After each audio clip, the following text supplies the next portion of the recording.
بسم اللہ الرحمن الرحیم۔ اسم اعلیٰ کی تعریف کی۔ اسم اعلیٰ وہ اسم ہے کہ جو فعل کے صادر ہونے کے آلے پر دلالت کرے۔ اسم اعلیٰ وہ اسم ہے جو فعل کے صادر ہونے کے آلے پر دلالت کرے، اور اس کی 3 قسمیں ہیں: اسم اعلیٰ صغریٰ، اسم اعلیٰ وسطیٰ اور اسم اعلیٰ کبریٰ۔ اسم اعلیٰ صغریٰ کا وزن مفعل آتا ہے، اور اسم اعلیٰ وسطیٰ کا وزن مفعلۃ آتا ہے، اور اسم اعلیٰ کبریٰ کا وزن مفعال آتا ہے۔ اسم اعلیٰ کی 3 قسمیں ہیں: صغریٰ، وسطیٰ، کبریٰ۔ اسم اعلیٰ صغریٰ کا وزن مفعل، اور اسم اعلیٰ وسطیٰ کا وزن مفعلۃ، اور اسم اعلیٰ کبریٰ کا وزن مفعال آتا ہے۔ آگے اسم اعلیٰ کی گردان بیان کی۔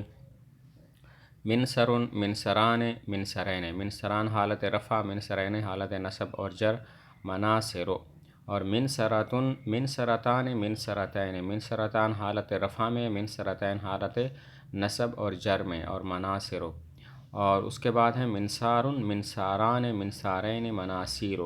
منصاران حالت رفع میں، منصارین حالت نصب اور جر میں۔ ایک فائدہ بیان کیا کہ عام طور پر اسم اعلیٰ تو مفعول کے وزن پر آتا ہے، لیکن کبھی کبھی فاعل کے وزن پر بھی آتا ہے، جیسے خاتم مہر لگانے کا آلہ، عالم جاننے کا آلہ۔ عام طور پر اسم اعلیٰ مفعول کے وزن پر آتا ہے، لیکن کبھی فاعل کے وزن پر بھی آ جاتا ہے، جیسے خاتم مہر لگانے کا آلہ اور عالم جاننے کا آلہ۔ اس پر سوال یہ ہوتا ہے کہ اس سے تو معلوم ہوتا ہے کہ ہر مہر لگانے والے آلے کو خاتم کہیں اور ہر جاننے والے آلے کو عالم کہیں۔ مثلا دھویں سے آگ کا علم ہوتا ہے تو دھویں کو بھی عالم کہنا چاہیے۔ سوال یہ ہوا کہ اس سے تو معلوم ہوتا ہے ہر مہر لگانے والے آلے کو خاتم اور ہر جاننے والے آلے کو عالم کہیں۔ مثلا دھویں سے آگ کا علم ہوتا ہے تو دھویں کو عالم کہنا چاہیے۔ رات کی وجہ سے دن ختم ہو جاتا ہے تو پھر رات کو بھی عالم کہنا چاہیے۔ تو اس کا جواب دیا کہ اس قسم میں، یعنی جو فاعل کے وزن پر ہو، معنی اسمی غالب ہے، مطلقاً معنی اشتقاقی میں استعمال نہیں ہوتا، لہذا ہر جاننے والے آلے کو عالم اور ہر مہر لگانے والے آلے کو خاتم نہیں کہیں گے۔ جواب یہ ہے کہ اس قسم میں، یعنی جو فاعل کے وزن پر ہو، معنی اسمی غالب ہے، معنی اشتقاقی استعمال مطلقاً نہیں ہوتا۔ ہر جاننے والے آلے کو عالم نہیں کہیں گے اور ہر مہر لگانے والے آلے کو خاتم نہیں کہیں گے۔ آگے اسم ظرف کی تعریف۔ اسم ظرف وہ اسم ہے جو فعل کے صادر ہونے کی جگہ یا فعل کے صادر ہونے کے وقت پر دلالت کرے۔ جو فعل کے صادر ہونے کی جگہ پر دلالت کرے اسے ظرف مکان کہتے ہیں، اور جو فعل کے صادر ہونے کے وقت پر دلالت کرے اسے ظرف زمان کہتے ہیں۔ اسم ظرف وہ اسم ہے جو فعل کے صادر ہونے کی جگہ یا فعل کے صادر ہونے کے وقت پر دلالت کرے۔ جو فعل کے صادر ہونے کی جگہ پر دلالت کرے اسے ظرف مکان کہتے ہیں، اور جو فعل کے صادر ہونے کے وقت پر دلالت کرے اسے ظرف زمان کہتے ہیں۔ اور اسم ظرف بنانے کا طریقہ یہ ہے کہ اگر مضارع مفتوح العین، مضموم العین ہو یا ناقص ہو، خواہ وہ ناقص مفتوح العین، مکسور العین یا مضموم العین ہو، تو وہ مفعول کے وزن پر آتا ہے، یعنی عین پر فتح ہوتا ہے۔ مفتوح العین ہو جیسے مفتح، مضارع مفتوح العین ہو مفتح، اس کا جو مضارع ہے وہ یفتح مفتوح العین ہے۔ مضارع مضموم العین ہو جیسے منصر، اس کا مضارع ینصر مضموم العین ہے۔ اور ناقص کی مثال مرمن، کہ اس کے لام کلمہ میں حرف علت ہے۔ اور اگر مضارع مکسور العین ہو یا مضارع مثال ہو، خواہ وہ مکسور العین، مضموم العین ہو یا مفتوح العین ہو، تو اس کا ظرف مفعل کے وزن پر آتا ہے، عین کے کسرہ کے ساتھ۔ مکسور العین کی مثال مضرب، اس کا مضارع یضرب مکسور العین ہے، اور مثال کی مثال موقع، اس میں جو فا کلمہ ہے وہ حرف علت واو ہے۔ تو اسم ظرف بنانے کا طریقہ بتایا کہ اگر مضارع مفتوح العین ہو یا مضموم العین ہو یا ناقص ہو، مطلقاً خواہ وہ ناقص مضموم العین ہو، مفتوح العین ہو یا مکسور العین، اس کا ظرف مفعول کے وزن پر آتا ہے۔ مضارع مفتوح العین ہو جیسے مفتح، اس کا مضارع یفتح مفتوح العین ہے۔ مضارع مضموم العین ہو جیسے منصر، اس کا مضارع ینصر مضموم العین ہے۔ اور مضارع ناقص ہو جیسے مرمن رما یرمی، اس کا مضارع ناقص ہے اور لام کلمہ میں حرف علت ہے، تو مرمن بروزن مفعول کے ہے۔ اور اگر مضارع مکسور العین ہو یا مضارع مثال ہو، خواہ وہ مکسور العین ہو، مضموم العین یا مفتوح العین، تو اس کا ظرف مفعول کے وزن پر آتا ہے عین کے کسرہ کے ساتھ۔ مضارع مکسور العین ہو جیسے مضربن، اس کا مضارع یضرب مکسور العین ہے۔ مثال کی مثال موقعن، موقعن، اس پہ فا کرما حرف علت ہے یعنی کہ واو، تو اسی وجہ سے ظرف مفعول کے وزن پر آیا ہے۔ آگے بعض صرفیوں پر رد کیا۔ بعض صرفی کہتے ہیں کہ مضاف کا ظرف مطلقاً مفعول کے وزن پر آتا ہے، خواہ مضارع مفتوح العین ہو، مضموم العین یا مکسور العین ہو۔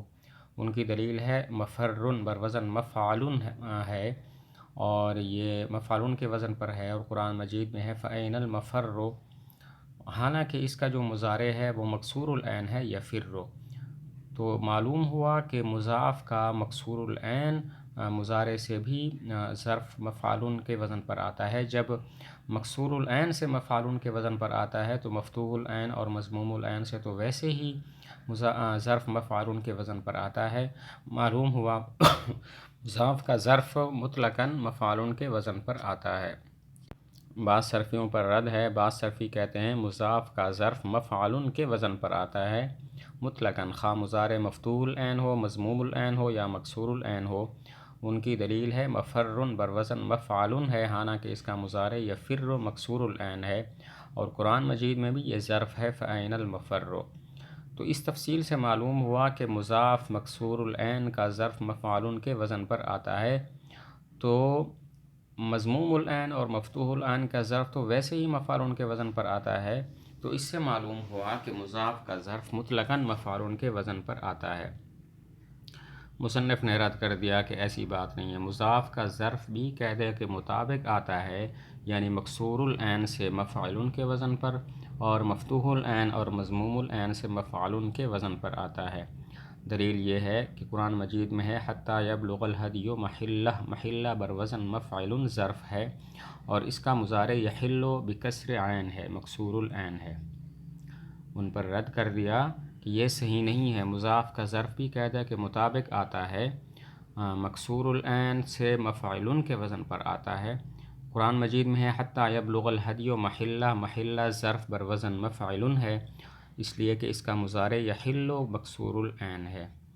باقی رہی یہ بات کہ لفظ مفرن کیوں مفعول کے وزن پر ہے، تو اس کا جواب یہ ہے کہ یہ ظرف نہیں ہے بلکہ مصدر میمی ہے، تو اس کے ذریعے استدلال ٹھیک نہیں ہے۔ باقی ظرف کی دو قسمیں بیان کی کہ ظرف کی دو قسمیں، ظرف زمان، ظرف مکان۔ ظرف زمان وہ وقت ہے، وہ صیغہ ہے جو وقت کے معنی پر دلالت کرے، اور ظرف مکان وہ صیغہ ہے، وہ اسم ہے کہ جو جگہ والے معنی پر دلالت کرے۔ آگے اسم ظرف کی گردان بیان کی، مضربن، مضربان، مضربین، مضارب، مضربان حالت رفع میں اور مضربین حالت نصب اور جر میں ہے۔ آگے کچھ فائدے بیان کیے کہ ظرف کا وزن کبھی کبھی مفعولۃ کے وزن پر بھی آتا ہے، جیسے مکحلۃ، اس کا معنی ہے سرما دانی۔ کبھی ظرف کا وزن مفعلۃ کے وزن پر بھی آتا ہے، جیسے مکحلۃ، اس کا معنی سرما دانی۔ اور بعض ظرف کے اوزان ایسے ہیں جو غیر مکسور العین سے بھی مکسور آتے ہیں، یعنی مفعول کے وزن پر آتے ہیں، جیسے مسجد، منسک، مطلع، مشرق، مغرب، مجزر۔ ان کا جو مضارع ہے وہ مکسور العین نہیں ہے، اس کے باوجود یہ ظرف مفعول ہیں۔ بسا اوقات ظرف کے اوزان غیر مکسور العین سے بھی مکسور العین یعنی مفعول کے وزن پر آتے ہیں، جیسے مسجد وغیرہ۔ یہ سارے ایسے ہیں کہ ان کا مضارع مکسور العین نہیں ہے، لیکن پھر بھی یہ سب مکسور العین ہیں، یعنی مفعول کے وزن پر ہیں۔ مسجد کا معنی سجدہ کرنے کی جگہ، منسکن معنی قربانی کی جگہ، مطلع مشرق کا معنی طلوع ہونے کی جگہ اور مغرب غروب ہونے کی جگہ، اور مجزر کا معنی ہوتا ہے اونٹ ذبح کرنے کی جگہ۔ لیکن کبھی کبھی تو یہ آ جاتے ہیں، اور کبھی ایسا بھی ہوتا ہے کہ قیاس کے موافق بھی ان کا وزن مفعول آتا ہے، چنانچہ مسجد، منسکن وغیرہ بھی پڑھتے ہیں۔ تو ان کا جو ظرف ہے وہ مکسور آتا ہے، لیکن کبھی قیاس کے مطابق مفتوح بھی آتا ہے، یعنی مفعول کے وزن پر بھی آتا ہے، چنانچہ مسجد، منسک وغیرہ بھی کہہ سکتے ہیں۔ آگے ایک اور فائدہ بیان کیا کہ مفعولۃ کا وزن اس جگہ کے لیے آتا ہے جس میں کوئی چیز کثرت سے پائی جائے، جیسے مقبرۃ جہاں بہت سی قبریں ہوں، مأسدۃ جہاں بہت سے شیر ہوں۔ اور فعالۃ کا وزن اس چیز کے لیے آتا ہے جو کسی کام کے وقت گرے، جیسے غسالۃ وہ پانی جو غسل کے وقت گرے، کناست وہ تنکے جو جھاڑو دیتے وقت جھاڑو سے گریں۔ ایک اور فائدہ بیان کیا کہ مفعولۃ کا وزن اس چیز کے لیے آتا ہے جہاں پر کوئی چیز کثرت سے پائی جائے، جہاں پر وہ چیز کثرت سے پائی جائے، جیسے مفعولۃ مقبرۃ جہاں بہت سی قبریں ہوں، مأسدۃ جہاں بہت سے شیر ہوں۔ اور فعالۃ کا وزن اس چیز کے لیے آتا ہے جو فعل کے وقت گرے، جیسے غسالۃ وہ پانی جو غسل کے وقت گرے، کناست وہ تنکے جو جھاڑو دیتے وقت جھاڑو سے گریں۔